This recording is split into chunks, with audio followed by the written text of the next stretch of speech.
Welcome to another edition of the Agile Uprising podcast. I'm your host, James Gifford, coming to you on location at Agile Denver's Mile High Agile conference here in wonderful Denver, Colorado. And today I'm joined with Lynn Winterbore and Kristen McLemore. Kristen, I'm gonna butcher. We'll fix this. We'll fix this. It's okay. Say Kristen I put it in your McLemore. head and then I screwed you Yeah. Kristen McLemore. Kristen McLemore. Oh, it's almost like you're saying Kristen and Lamore, like Lamore. Lamore. Oh, there you go. Well, and I always think of the rapper, Macklemore. And true to form, I've butchered your names. So we've officially started an Agile Uprising podcast correctly. That's right. So today we're going to talk about coaching coaches, and we'll kind of turn it over to Lynn and we'll kind of dive deeper into this. Okay, well, thank you. So the reason I was interested in talking about this today is that I love being an Agile coach. Really, really love it. And I think one of the things I love the most about it is that there's no limit to how much I can learn and grow in this role. And I also love that in this role, I can actually fill a bunch of different roles for my clients because I can happily step in and fill a Scrum Master role and really enjoy engaging with the team. I can step in and coach executives on some of their choices, and I like the diversity of it. However, the more that this role becomes a thing, the more it becomes something that people want on their resume so they can get a job, the more hierarchical it starts to become. And I've encountered coaches who sort of talk belittlingly of people, let's say of Scrum Masters or of team coaches, or, and that there's become this hierarchy. And I don't really like the hierarchy, and I don't think it's very healthy. And one of the things I've done to sort of remind myself that I don't want to buy into that hierarchy is I have engaged my own coach outside of my company. It's a personal investment I make, and Kristen is my coach, and I am really loving the experience of having somebody officially designated to coach me, because then I'm going to continue to grow, and I'm not going to ever think I've hit that top, and that I should look down on the other people who are on their own paths. Yeah, and for me, I actually hired a coach while I was still working at my last company because we were all disparate locations. We had people literally all over the world that worked together, but we were never on the same account. We never saw each other. Once a year, we would get together for a coaches conference, but as all of us know who've gone to conferences before, it's 1 or 2 days, and then what do you do afterwards? Because not all the same people were with you when you learned something new. And sometimes you don't have the ability to find someone even in your company that can help you, that can not only has the skill, but you jive together. Like, you really can rely on each other and communicate really well. So I met someone while I was at a conference, and because we believed the same things, and going to this conference, I asked her, what is it that you do? And she said, oh, I do this, this, and this. And I said, oh, I'm so interested in that. Let me learn more about it. And then she ended up coming in and helping me coach with my own team. And then I hired her to be my coach. And we'd been working together for almost a year before I decided to start coaching other coaches. But it seems so silly because for the longest time, I had changed to do so many jobs. I'd been a project manager, then I was a recovering project manager when I learned about Scrum, then I was a Scrum Master, and then I tried PO for a little while, and it was all self-learning. Yeah. So we brought a company in to help us and train us, but they weren't there all the time. And they're also not dealing with my specific and unique challenges, where I could actually say openly, I think I suck at this, but I'm not sure. Could you watch me do something and then let me know afterwards? Yeah. Because you know what I should be doing because you're an expert. And I'm kind of I'm as close to an expert in the company right now as there is, but yet I still want to learn more. And I know I could be doing better, but I need that feedback from someone who's at that next level that I can rely on.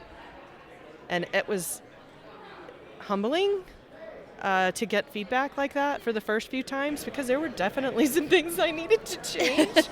And they were very quick to tell me about it, but they said it in such a loving, honest way that I knew they cared about me as a person. And that's the part of coaching coaches that I think is so critical.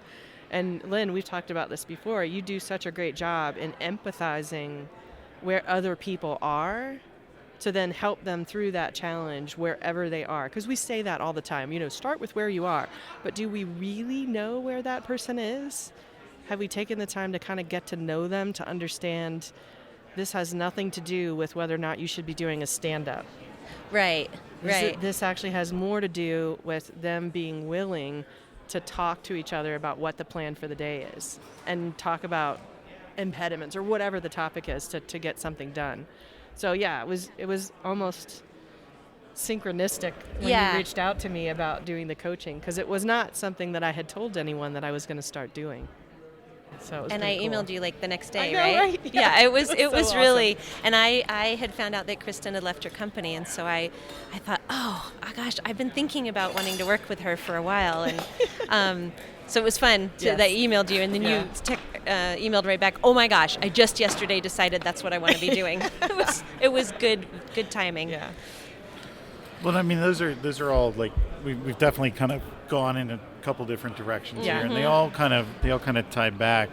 So can we kind of pick at the Scrum Master snubbing in like coach, like, because by definition the Scrum Master is a coach to the organization. It says it right there in the 19-page guide. We have these the stratas now of like, I'm a portfolio coach, I'm the enterprise coach, I'm the enterprise transformational awesomeness coach. Okay, well, like I keep going back to is some of this being driven by how the nature of the consulting industry's gone, and from billing, because as a person that hires coaches, like I'm a full-time person, so I'm not a consultant, so I work for a company full-time. And our organizational structure is I run the transformational group, but we don't have designations for portfolio. I hire people that have they're like a Swiss Army knife. Yeah. They may totally suck at product management, but I have hired somebody else that had those skills so that I can build out a team of people that can then cross-pollinate and collaborate. I've always looked at it as your sweet spot. So there are some people that are just really good at connecting to engineers and testers. And for them, they could be a career Scrum Master, but they're going to be the best goddamn Scrum Master you could ever find in a company. But we don't reward that. We don't look at that as a career achievement. And we like you're saying, it's almost devalued. Oh, that you're just a Scrum Master. When in reality, they are the best. And then there's someone else who's like, well, I don't really connect that well. I mean, I know how to do Scrum and I know how to all the roles, responsibilities, and ceremonies, but I don't really get joy out of that.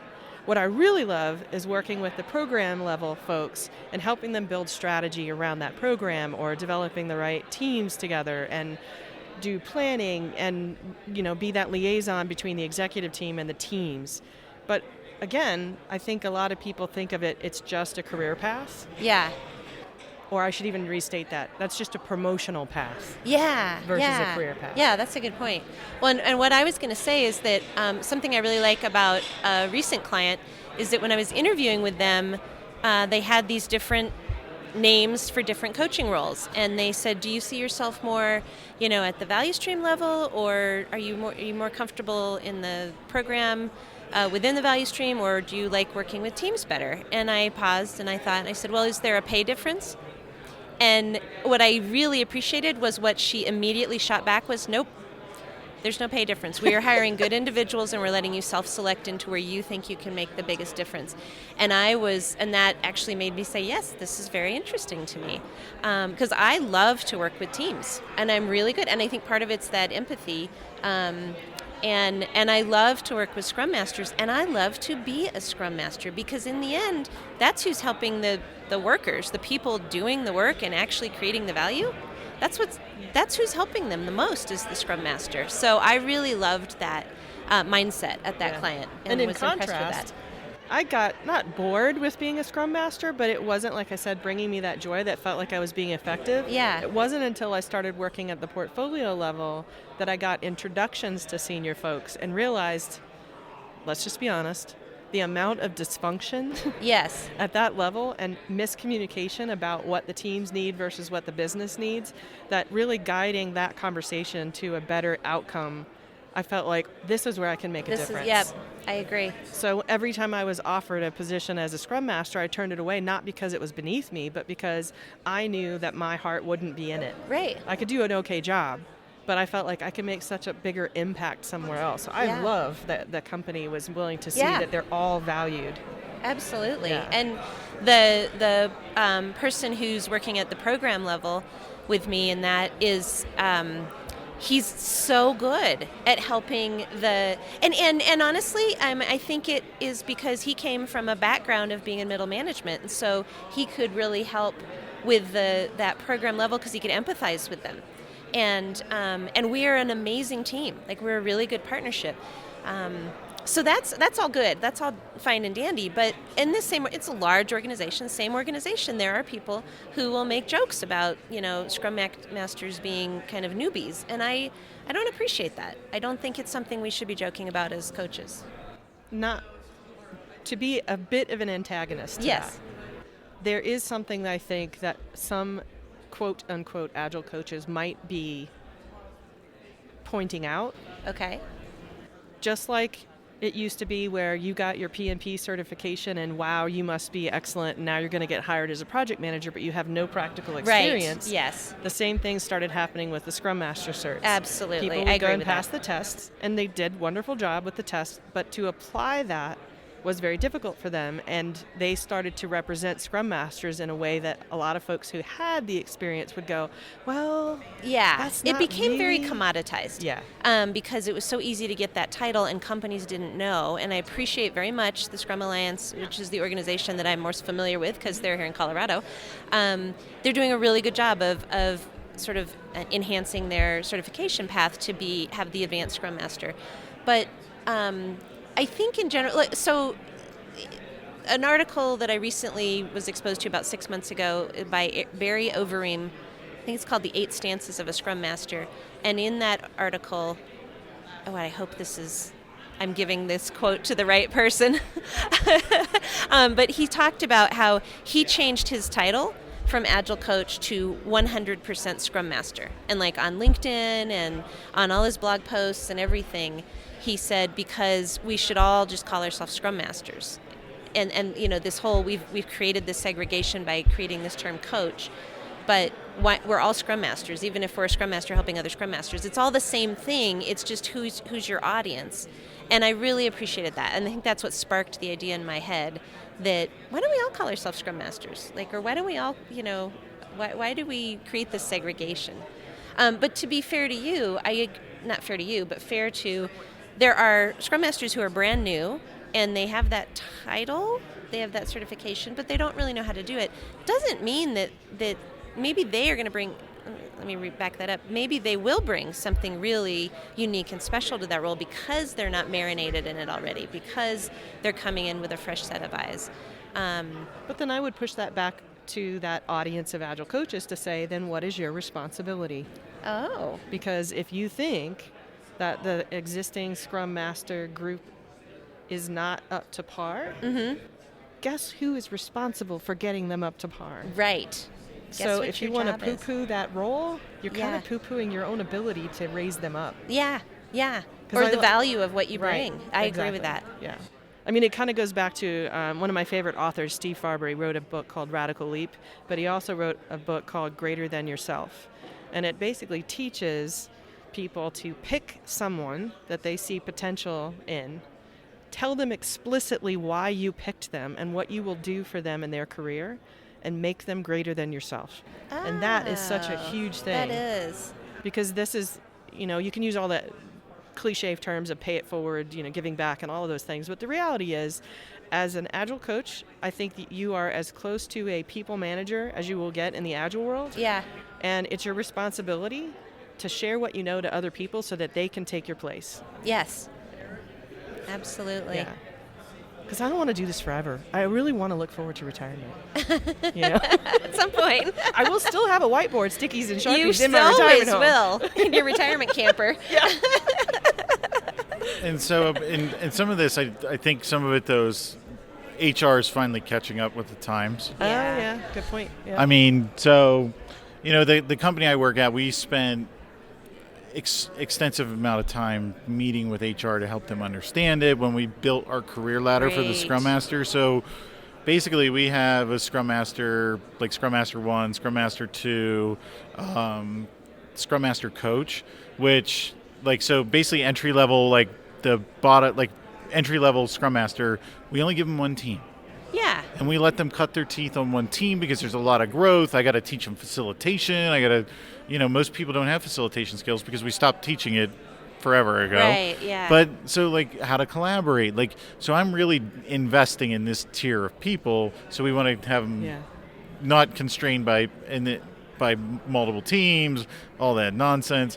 Then the next level up is our Scrum Master 2, which essentially has two teams. Mm-hmm. No more than two teams. That is our stance. There is Scrum Master, no more than two teams. And then that next bracket up is the Scrum Master has one team, and then they spend time with the other Scrum Masters and other teams providing them coaching. So we're building that path to coaching, and then we have we don't hire portfolio coaches. We have a site coach, and they're responsible for whatever's going on in the development center. And when I hire people, I try to hire people that complement the team. So if one person doesn't have these skills, I can always pair two coaches together to cross-pollinate, cross-knowledge. But we built that into the career ladder as you go up in progression. And then there's the whole manager hierarchy kind of thing, where we have a Scrum Master manager role, because we have centralized the Scrum Masters all under the Agile organization. So there is no Scrum Master reporting to development managers. We have a career-defined ladder where we can build out curriculum and actually invest in people. Now, would you say that is more common than rare, or more rare than common, though, to have that? At every so I've been at 7 different companies now, and since I started this whole journey, and I've seen every kind of reporting structure known to man, from reporting to the engineering manager. I've seen Agile coaches report to HR or organizational development, and I've seen the gamut of everything. But what I find is we've had this structure now for 2 years. Mm-hmm. About a year and a half, because we've spent the first 6 months with hybrid Scrum Masters. So a developer playing the role of Scrum Master, which it turned out to be okay, but the continuous improvement didn't really happen because they would pitch in on development. So we put in the place where all the Scrum Masters report in there. We're on our way to 80 to 100 teams. So we needed management layers in there, but we wanted to make sure that our Scrum Masters essentially had a manager and our managers they're not responsible for delivery. They're responsible for growing That's wonderful. People and hiring talent. Yeah. Now they have to get in the fire a little bit here and there, but when we hire, the Scrum Master manager is literally somebody that's there to invest in the Scrum Masters to grow them. Well, and I guess my question was more around having that many available people to lean on as you were trying to grow in your career, because I've worked with about 30, I think I might actually be up to 40 companies now over the last, 7 years, and as a consultant. Yeah. Right? And 3 months here, job hopper. 3 months there, 6 months. I mean, there were a lot of overlap in there too, but many of them, it was either a financial constraint or a belief constraint that to have more coaches with more experience to help them was necessary or even advantageous. So that was why I was asking, is because I'm looking at this as, okay, if the topic is coaching coaches, who do these coaches have access to help them? And I think that my theory is there are a lot more people out there who don't have an internal person that they can lean on. So where do they go? Yeah. Well, and actually that ties back to my concern about the hierarchical nature of where this type of role is going. Because if you don't have somebody officially whose job is to help you grow, then it can get really lonely because you're in there with a bunch of coaches and you don't want to be that person who doesn't know that thing that somebody else knows or who isn't as good at that, because it does feel a little competitive, especially when you're consulting. Or you know even this much, and yet the leadership tells you no on the things that you know should work. Right. They don't want to do it, and so you're frustrated because you're like, I'm going to throw my hands up in the air because I've gotten all this knowledge that I want to impart on this team, and yet management won't let me do those things. So they have no one to champion. Yeah. Yeah. Right? Yeah. I think both of those things can happen too. Both of those, they really can. And that's what I think has a contributing factor to the whole Scrum Master. Yeah. Because they see too often someone say, oh yeah, I'm a Scrum Master with such and such company. And then they get in there and they look at what they're doing. They're like, what the hell? Yeah. What's going on here? Scrum Master / project manager. Slash dev manager. I mean, like how many hats can you wear? And some of them, I will say, some people with multiple hats, they do an excellent job at all three of them, but I always push back and say, how much are you giving up? And how much is your team giving up because you have to switch hats so often? That's a good question. And sometimes they don't have a choice. Sometimes it's financial and other reasons why there's really no alternative right now. Right now. But I think having, for example, coming to a conference, going to a meetup, hiring a coach of your own, those are all viable options. And I would even go as far as to say that most companies offer each person in the company professional money every year that they can use to get any kind of training or whatever. Mm-hmm. Why not hire a coach? Yeah. For yourself. Yeah. And if you have a training plan and a growth plan that you're working with your manager and the coach, that's what I ended up doing with my professional dollars for a whole year. I spent all of it on getting my own coach because I just felt like I need somebody outside the company who's not biased. Yeah. And hasn't gone native. Yeah. That can say, really? You really want to? You really think that? Yeah. Like, what? You sure? That's it. Because I'd be like, oh, no, not. Thank you. Damn it, I hate it when you're right. Yeah. And you can't always have those conversations with people that you work with. So no. it's hard. I love having the ability to, talk with you on a regular basis. And, of course I have the SOS, like I'll text you with like, oh my gosh, this just happened and I have no idea what to do with it. Right. And it's lovely to be able to admit, I'm not sure what to do with this. And I'd really like to talk through that with somebody else, because then I turn around and I do a much better job for my client than if I tried to pretend I had it all together and could figure it out on my own. Plus, it's like you have the red phone that when you give the answer, I don't know, but I can find out. Oh my God! Exactly. Yeah. And there was, I can't remember what it was, but there's some situation I texted you about, and you Googled something for me. Yeah. I was like, hey, that was kind of handy. And I call a friend? Yes, exactly. But then I want to also talk about like the personal growth that I'm getting out of this. In that.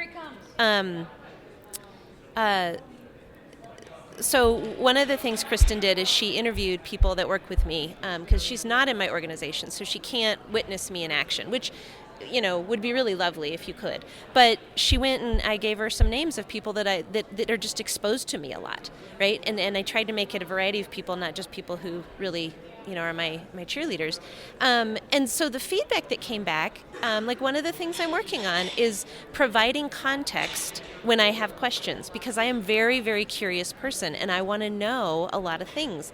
And so, and it was really helpful to hear that, like, I'll jump in and I'll start asking a bunch of questions. And some people could think I'm challenging them, when that's not my intent at all. And so it's been helpful to me to have somebody to help me with that little step of like, so Lynn, you're really empathetic and you really connect with people very well, but and here's some feedback that kind of goes along with that, in that you might be so excited in your quest for information and your curiosity about the situation that you don't realize it might be coming off as a little challenging to people that are on the receiving end of that. And that was really helpful. And like you said, it was in a kind and loving way, and it was just meant to help me be stronger. And I have this little sticky note on my, my monitor that says provide context for my questions, and it's been really helpful. And I don't know that I would have asked anybody that I'm working with, any of the coaches that I work with, would you mind interviewing the other people and then giving me some coaching like that's kind of a lot to ask, right? But I think what key thing too is, like you were saying earlier on, there's a bit of vulnerability that all coaches should have. Yeah. Especially when you're trying to grow, is that I'm admitting that I don't know everything, but I'm also wanting and seeking out growth. So by saying, would you be willing to talk to my coach and tell her about the experience you have with me, is telling them, I know I'm not perfect, and I want you to tell my coach so we can work together to work through that. It used to be like a 360 review or all these other things that people would use in the office that typically come out of the HR learning and development and retention and that kind of thing. And it's great, but it sometimes can miss the boat, especially with folks who are not willing to get feedback. So I'll tell a quick story. I was at a leadership training class on the East Coast. And one of the things they told us to do with our little working teams when we broke out was to walk around the campus and have this exercise done. Okay. And the exercise was to tell each other about feedback you had received that was positive and how you responded, and then to talk about feedback you had received that was negative and how you responded. And the person that I was paired up with, without any hesitation at all, said to me, I hate feedback. And not realizing that she was dead serious, I said, oh, really? Not even good stuff? And she said, no, I don't want to know. And I thought, we're all here at a leadership development program.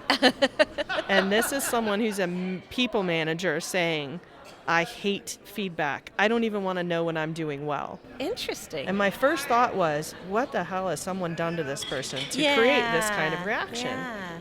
And knowing that I'm, nowhere near the leader and coach that I wanted to be at the time, I thought, okay, this is well above my pay grade or my ability. I don't think I can help her.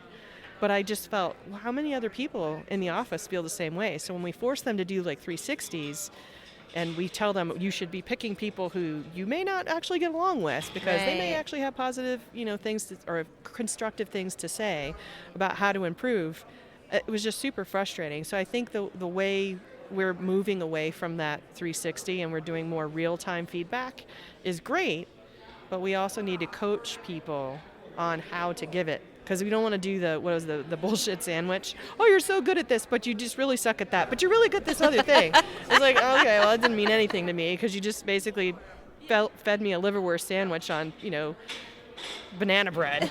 So that was disgusting. Exactly my bad, point. doesn't it? Nobody wants that. So Nobody. Don't give it to us. But all these ways in which we've been trying to, get better at feedback, honestly, I think honesty and a good relationship to start off with is so key. So when we say we're coaching coaches, whatever their titles are, there has to be a good relationship to start with, because you can't be an effective coach over a longer term if people don't trust that you care about them enough to work through everything that you talk about.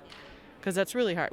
I had a boss at one point that gave me guidance on how to demote someone that reported to me. Oh, interesting. And they told me that I should do it because there were a round of layoffs going around, and they were in the spreadsheet line that at their pay and their title, they would be the first to go. So if I demoted them, they would get out of that line. But I couldn't tell the person that whenever I did the review. And even now, I remember the look on his face as he stared at me for, no lie, 45 seconds without saying a word. Wow. And I thought, is this guy going to punch me over the table, or is he having an aneurysm? I didn't know what was going on. And I kind of leaned forward. I said, do you want to say anything? I will never forget that situation for the rest of my life, because he left my team very shortly after there and got promoted. And I thought, why in the world would my boss have given me that guidance to do that? And then it was so frustrating. But I thought I didn't really have the coaching on how to be a manager. Right. Even. So I think in the context of a coach's coach, is that also applicable to people manager? I think so. I think so. How are we helping people? That just still to this day. I don't even know why I brought that up. But sorry, that was really. No, it's totally valid. Like if you look at it, like people, like in as much as I hate the notion of permission to coach, like people need to feel like if I come to you and ask you to be my coach, it's a personal invitation. Like so I'm ready to receive it. I'm ready to hear whatever you need to hear. And while I detest it, like people should be like, you're in an organization, we're here to make money, we're here to continuously improve. Like I shouldn't need your permission to help us all get better and win as a company. But there is some level of that psyche where people need to feel like it's invited, it's safe, and there are people like the old 360s. Like I can remember just being totally decimated in like 360 reviews because it was the project manager that you just literally like had to club to half to death to get them off like the team's back. Like you literally just had to save the team from this person, and it turned into this whole big thing, and then 2 weeks later they're giving you 360 feedback and they crucify you. And we've been working on some like tips for functional managers on like, here's how you empower your team. Like you're here to help them grow on the technical skills but like soft skills, team dynamics. Your Scrum Master's over here for these purposes. And it's a partnership between you and them to either coach the individuals. Like the Scrum Master should be there and invited to coach the people up. And then you two are partners. If the Scrum Master can't get through, if the other team members can't get through, then it's time to call in the big guns. But like it's about the team doing it first. And you as the manager focus on getting their skills to the right level. And creating the safety that they need for that.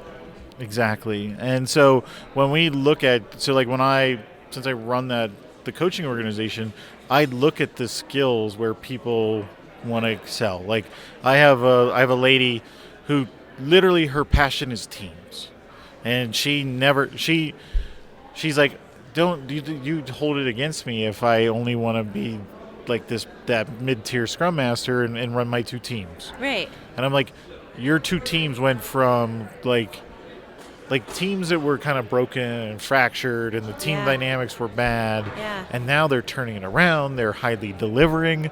If that's what you want to pursue and you're going to look for better ways to do that all day long as you're willing to invest in yourself and do this job. Yeah. Yeah. It's a great thing to do. That's it. Well, when we were chatting a little bit before the podcast started, we were talking about kind of peer coaching and groups of coaches that if you can find a group of coaches that forms that is truly a safe space for you, that's a wonderful place. And I know there's things like coaching circles, and there's things like just if you're in an office, then you have those water cooler chats and stuff like that. The company I work with right now, we're all dispersed, and so we have to actually make an intention to get online at the same time, right? To get on that WebEx, and but it's really worked out great. And it started out interestingly with one coach sent an invitation to probably 100 coaches and said, "Hey, I want to have like a coaching circle kind of thing," and there were like 4 or 5 people that took him up on that. But we have fun every week. We talk about something that really stretches our brains, and we all get very vulnerable about it. And we admit where, oh boy, this is something I need a lot of help with, or oh, this is something I figured out, and this was my experience getting to that point. And I really, really value that, just the organicness of that. Can I point out what you just said? Yeah, what? Just the phrase, there's something that I'm really not good at that I want to get better at. I think that is a key part of being a really good coach, because you're modeling the behavior we're asking for teams to exactly. have. Yeah, I agree. And to have, an agile coach that's poo-pooing the Scrum Master or whatever they're doing with that behavior kind of tells me that they're not seeing that as part of their role. Right, to model it. I agree. Yeah. I agree. I also know that it makes me a better coach when I can tell the people I'm working with hey, I'm working on this with my coach, so, and I'll actually use that sometimes just to say, hey, I want to let you know that I'm going to take a different approach to this conversation because I'm working on being more clear about in that example, my intent with my questions. You might notice I'm acting a little differently. So, and I like that. I'm proud to say I have a coach. I really am. I think it's really the right example to set for people, and it helps them. At least the few people I've brought it up with, it's helped them go, oh, so she's not the end-all be-all, knows everything. She's growing and learning too, and it's okay if I grow and learn. Yeah. Yeah, I have a similar story. My VP back when I used to work at AOL years ago, he brought in a professional coach. We didn't know. We happened to be sitting at our staff meeting, and he came in, and this woman was following behind him. She didn't really say anything. She sat at a seat behind the conference table. And after a couple of minutes of just starting kicking off the meeting, he turned around and he introduced her, and he said, I just want you all to meet such and such. She is my coach. I am going to be working with her for the next 6 months or whatever it was. And I want all of you to meet with her, if you're comfortable, to talk to her about what you think of my leadership style, the kind of things that you need from me, and all this stuff. And I don't think he won't know whether he hears this or not. It doesn't matter. But I remember from that meeting on, I immediately had a different perspective about him. Yeah. Because it showed me that he was willing to acknowledge that even at the VP level, he wanted to get better. And I think, if my memory serves me, he even explicitly called out things that he wanted to work on, which for me, I thought, wow, for a VP to say that in front of his entire direct staff and to have her sit in on all of his meetings and do the whole, whisper like, yeah, should probably not say that. Or there's probably another way to say that, Yeah. Because he was a kind of a volatile guy sometimes, but nothing he ever said was wrong. It's just the way he would say it sometimes would come off kind of aggressive and sometimes really upset. And that was a huge moment. I was like, oh, wow. I have so much respect for him because he's willing to admit that he's doing this work to get better. And that's it cool. wouldn't have mattered what he did after that. I would have been like, oh, yeah, you're working with a coach. That's awesome. Right, yeah. No, I completely agree with Yeah. you. That's neat. That's really neat. Well, I hope that by having this conversation, we can inspire some other coaches to reach out to their peers and engage in coaching relationships themselves. Yeah. And one of the things that's actually something that that I'm piloting right now and that I'll continue to test through the summer is a coaching circle. It's roughly about Scrum team size, and people join it twice a month. We have been doing it over Zoom and just kind of connecting on different themes that we picked up front, but I really want to see where that goes because I feel like meetups are great, but you always get an inconsistent group of people that don't always show up. So it's like a different group of people. But if you had the same group of 5 to 9 folks who are always committed to going, then you build that relationship, and there's from different companies. I wish I had that. Yeah. Because I was telling the story earlier this morning, a lot of people feel like they're on an island all by themselves. Yeah, exactly. And whether you work at the same company or not, sometimes it's better to reach out to people who don't work at the same company because then you can kind of talk openly about things and not feel like, well, I can't talk about this person because she knows them. Yeah. And, Yeah. But if it's in a positive, constructive way, I think it can be really helpful. I think it really can too. I mean, we joke about how Scrum Masters and coaches are really therapy people, but we need therapy too. Exactly. And every good therapist I've ever met in my life has their own therapist. Yep. Exactly. If we believe in the profession, we should engage in the profession. Right. That's well said. Absolutely. I could use some therapy right now. And the notion of the coaching circles and that is, it's a very valuable kind of technique and concept. And, if you look at the board of the uprising, like we are just one big circle that literally pushes each other. Like Andy Clef pulls out like some of the, like these fluffy, crunchy, like, and that's not me. Like I'm an operator. I want to come in and I run change. But like, so when I need the soft, crunchy, like, how do I deal like with this person that needs a shoulder to cry on? I'm like, I'm not equipped for that. You need that door over there kicked in. I'm sure I'm gonna kick that door in for you. I can be your Papa Bear. But so like I rely on those people to help me approach different situations. Or, I can remember early on in my career of like going from making that transition from Scrum Master to like coach. The amount of biases I had. Oh, yeah. And like Andy Clef was the first person to kind of start opening my eyes to like some of these biases. And it's like, I can find value in any Agile practice as long as I can figure out the context behind it. And it doesn't matter whether you're doing safe or DAD or less. Every one of them have something in there I want to steal, but I need to understand the context of it, and that's what helped me get past those biases. But I needed Andy to show me, oh my God, I have all these biases. Yeah. Oh, Yeah. To like, and then there was the light bulb, and then it was like, Right. oh, now I can think totally differently about this, and then I grew as a person. Yeah. Yeah. But it's because I'm surrounded by like these about 10 people. Well, and there's a lot of courage involved in being vulnerable, but then in your context, these are 10 people that you trust, right? Or that you psychological safety is phenomenal. And so it doesn't take as much courage to be vulnerable there. But that's cool. I mean, I wish every coach could have that kind of support group. And I think at the very least, if you ask to engage in a coaching relationship with another coach, it gives you that at least you got one person in your corner helping you that way. So I'm very glad that I've done it. Well, so just to be respectful of your guys' time, we're kind of coming up on the time box. So, if people wanted to get a hold of you, like how could they find you, get in touch, if they wanted to keep talking to you about coaching circles or coaching coaches? How can they find you? So my Twitter is at AgileLynn, Lynn. And I'm at heymacconsulting.com. Awesome. Well, I really appreciate your time, ladies. It was a very quick time because it was a really engaging conversation. So from the Agile Uprising, this is James Gifford signing out from sunny Denver.